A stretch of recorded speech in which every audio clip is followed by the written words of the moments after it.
Morning. आपका सपना जितना बड़ा, आपका अचीवमेंट उतना बड़ा। एक बहुत बड़े राइटर हुए C.S. लेविस, और जब उन्होंने राइटिंग शुरू किया तो उन्होंने बच्चों की कहानियां लिखी। और उस कहानी में उन्होंने उस एक शैतान की स्टोरी लिखी जिसने बच्चों को तरह तरह से तड़पाया, परेशान किया, दुखी किया।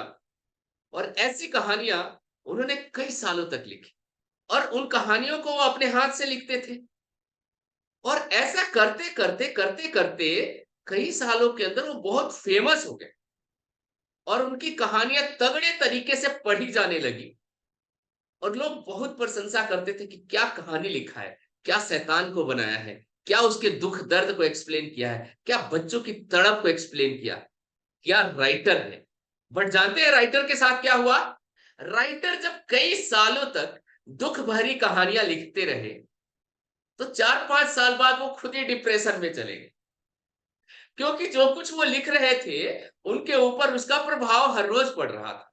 और धीरे धीरे धीरे धीरे धीरे धीरे उनका पात्र उनके सबकॉन्शियस माइंड तक घुस गया, और इसकी वजह से वो एकदम डिप्रेस हो गए।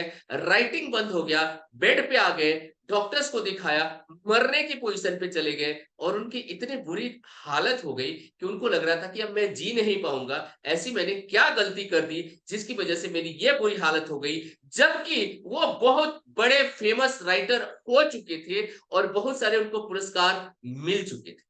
तब एक बार वो अकेले में चिंतन करने लगे, और किसी दोस्त के साथ बैठ करके, जो कि बढ़िया सा मोटिवेशनल गुरु था, जो लोगों के साइकोलॉजी को समझता था, और उसके साथ में बैठ के उनको डिस्कस किया कि ऐसा मैंने क्या किया कि मेरी जिंदगी इतना बढ़िया राइटर होने के बावजूद भी, इतना धन संपत्ति होने के बावजूद भी, इतना सम्मान होने के बावजूद भी, इतनी खुशियां बाहर बिखरी हुई है उसके बावजूद भी मैं डिप्रेशन में क्यों गया, मैं दुखी क्यों हुआ, मेरी ये हालत क्यों हुई।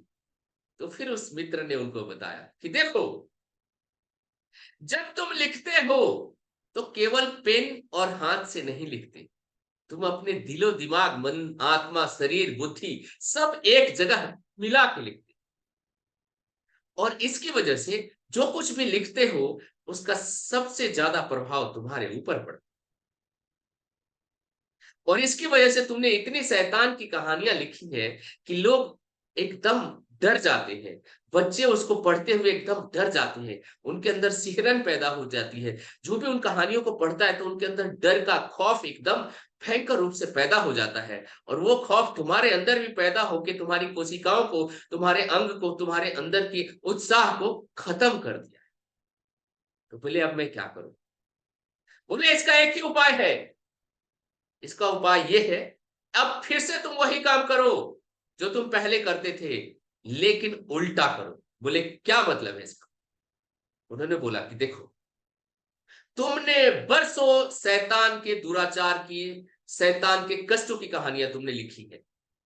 अब तुम ईश्वर की कहानी लिखो, किसी मसीहा की कहानी लिखो, जो बच्चों को हेल्प करता है, जो समाज को हेल्प करता है, जो दुनिया को हेल्प करता है।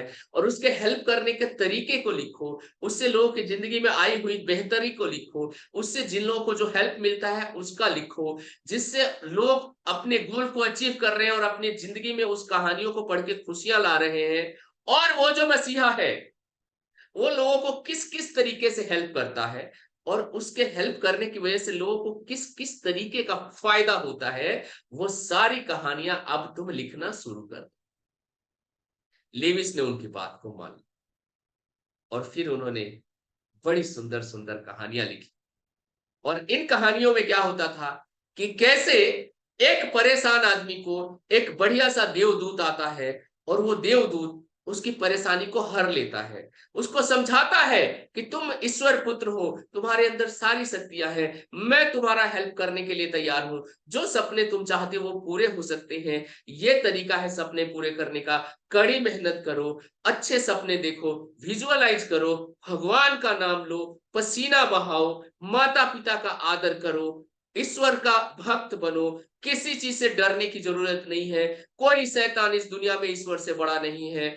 कोई निगेटिव शक्ति आपको हरा नहीं सकती। सारी शक्तियों का जड़ ईश्वर है, प्रभु है, वो मसीहा है और वो खुद भगवान का दूत है। इसलिए आपको हर लेवल पे, हर माहौल में हेल्प कर रहा है। आप चाहे जहां भी खड़े हो, वो आपको हेल्प करने के लिए, आगे बढ़ाने के लिए हमेशा आपके साथ खड़ा है। इसलिए आगे बढ़ो, जिंदगी की खुशियां मनाओ और मेहनत करो, पसीना बनाओ, अपने पसीना बहाओ और अपने गोल की तरफ, अपने लक्ष्यों की तरफ दल दल मतलब दम लगा के चलो।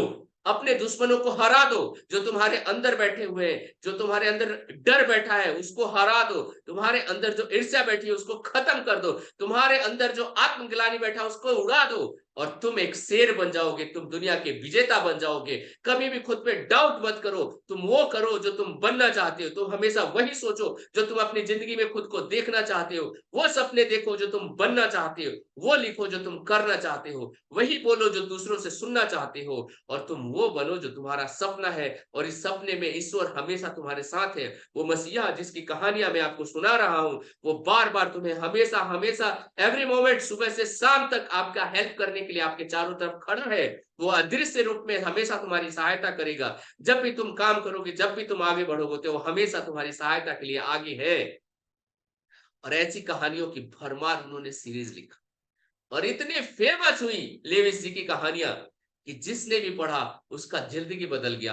हर लोग दुनिया में जितने उदास लोग थे, जितने दुखी लोग थे, जिनको लगता था कि मेरा लक्ष्य कैसे मालूम, मैं अपना लक्ष्य कैसे प्राप्त करूंगा, मैं अपनी जिंदगी में खुशियां कैसे लाऊंगा, और फिर उन्होंने लेविस जी की बुक पढ़ी जो बोलते थे तुम तुम ईश्वर की संतान हो, तुम्हारे अंदर वो सारी शक्तियां हैं जो तुम्हारे सपनों के लिए जरूरी है। तुम वो हो जिसने इस संसार को बनाया है। ये जो संसार की ऊंची ऊंची बिल्डिंगें देख रहे हो, ये संसार के जो इतना अचीवमेंट देख रहे हो, ये संसार जो इतना ग्रो कर रहा है, वो तुम्हारे जैसे ही तुम्हारे किसी भाई ने बनाया है। उसने अपने बड़े बड़े सपनों के दम पे, अपनी हैसियत के दम पे इन सब चीजों का निर्माण किया है। उसके दिमाग में अगर इतनी बड़ी बड़ी चीजें निर्मित हो सकती है तो तुम्हारे अंदर भी हो सकती है। एक बार कोशिश करके तो देखो, एक बार सपनों को जी करके तो देखो, एक बार समर्पण करके देखो अपने सपने के प्रति और अपने हृदय से दुर्बलता को खत्म कर दो, दुविधा को खत्म कर दो और माँ बाप का आशीर्वाद लेके देखो, लोगों को प्यार करके देखो, लोगों की तारीफ करके देखो, अपनी मित्रता करके देखो, लोगों की सहायता करो, तुम्हारे अंदर जो खुशियां हैं उसको बढ़ाने की सारे तरकीब पैदा करो। अरे किसी की सेवा करो, किसी का भला करो और फिर देखो तुम्हारा भला किस तरह से होता है। और इस तरह से जब लेविस जी ने दोबारा लिखना शुरू किया तो फिर से जबरदस्त लिखा और फिर से उनको सारे अवार्ड्स मिले जो निगेटिव लिखने के लिए मिले थे। और लेकिन इस बार एक बहुत बड़ा फर्क पड़ा, अब उनकी जिंदगी खुशियों से भर गई थी। अब वो हमेशा मस्त रहते थे और जहां रहते थे एनर्जी से भरे हुए रहते थे, चलते थे तो लोगों को देख के खुशी होती थी लेविस जी आ रहे हैं और लोगों को उनसे मिलने का दिल करता था। धीरे धीरे बहुत सम्मानित, बहुत फेमस हुए और अंत समय में बहुत खुशी से अपनी जिंदगी को नमस्कार कह के इस दुनिया को गए। सो मित्रों, आप क्या सोच रहे हैं, आप क्या देख रहे हैं, आपका गोल कितना बड़ा है, उसके लिए आप कितना मेहनत कर रहे हैं, कितना पसीना बहा रहे हैं, कितने का भला कर रहे हैं। कहीं ऐसा तो नहीं कि आपका डर आपको रोक रहा है, आपका शंका आपको रोक रहा है, आपकी दुविधा आपको रोक रही है। सारी दुविधाओं को खत्म कर दो। आप ईश्वर पुत्र हो, अपने काम पे लग जाओ और अपने सपनों के लिए अपना कमर कस लो मेहनत करने के लिए और अपने सपनों की तरफ एक सच्ची उड़ान भरो जिसमें आपका दिल खुश हो जाए। धन्यवाद। Have a wonderful morning to all of you. And अगर आप इसे यूट्यूब पे देख रहे हैं तो आप इसे लाइक करना और सब्सक्राइब करना बिल्कुल ना। Thank you.